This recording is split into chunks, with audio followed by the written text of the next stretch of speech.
perintah langsung dari kepala dinas. Puluhan guru SD Negeri Unggul Lampenurun Aceh Besar mogok belajar. Para guru protes kepala sekolah yang dinilai arogan. Tak terima diperlakukan oleh aksi guru ini, Kepala Sekolah SD Negeri Unggul Murniati menangis histeris dalam pertemuan membahas menyelesaikan kasus itu.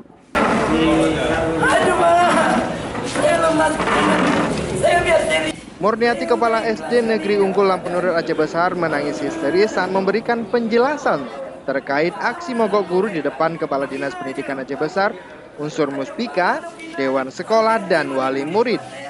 Murniati mengaku sejak 2 tahun menjabat sebagai kepala sekolah tidak memiliki masalah dengan para guru. Meski begitu, dia mengakui memberlakukan peraturan ketat bagi guru dan murid demi kemajuan sekolahnya. Saya jalani terus deh, saya bikin ini ditantang, saya bikin itu. Itu yang dominan penantangnya sendiri dari guru atau oleh murid? Malam-malam deh, saya udah rapatkan, bahkan pengawas kasih rapat, saya udah nggak tahan lagi kan. Aksi mogok belajar para guru ini berlangsung pada Rabu pagi. Sejumlah ruangan belajar masih terkunci.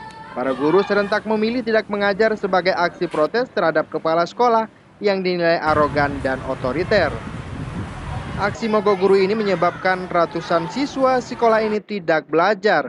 Mereka diminta kembali ke rumahnya lebih awal. Dari belasan ruangan sekolah di sekolah ini, hanya 2 ruangan yang terbuka.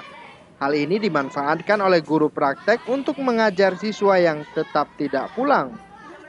Menyikapi protes guru ini, Kepala Dinas Pendidikan Aceh Besar Razali langsung turun ke sekolah.